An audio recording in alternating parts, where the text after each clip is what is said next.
those seven will never change. You have to remember they're called seven core elements, right? Seven continents on the earth. Center of the earth is called the core. Any of y'all, that are on the line, right? We've had these individual discussions, and I think we all agree that this is a lot of this here.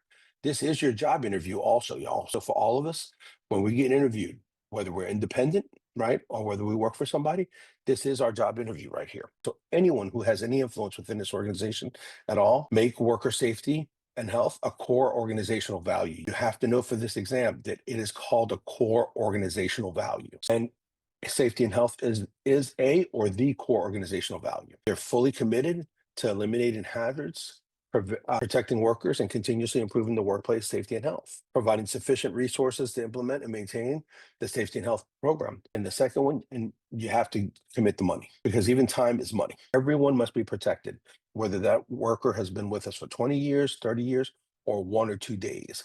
So everybody's got to be protected, but everybody also has to be involved. Okay. And you hear me say it over and over again. Money should not be a factor on this exam. Okay. It should be strictly based on the safety and health and the environmental impact on our employees and the community. Okay. And you come down to two questions or two answers, and you often will, especially in a situational question, always pick the safest answer. It is so much content that don't try to memorize anything.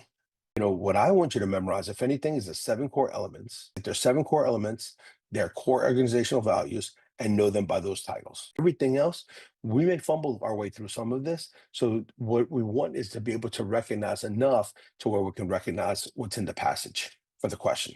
Okay. And this guy, Mark, and his face lit up, and I said, does it click now? And he said something that hadn't even dawned on me. Also, I'll put it in here, which is he says, this is VPP, this is VPP, and this is STAR. This is the OSHA preferred contractors, right? As far as going through, let's say, recognized employers or facilities for having implemented and met the requirements for VPPPA, so VPP, right? And also STAR. I've seen those documents multiple times, and it's all the same thing. I keep on saying it all the time, but even me, I hadn't bought into the VPP program yet and thought about how it impacted it. And I'm constantly coming back to emergency action plans, incident command, HAZWOPER, okay?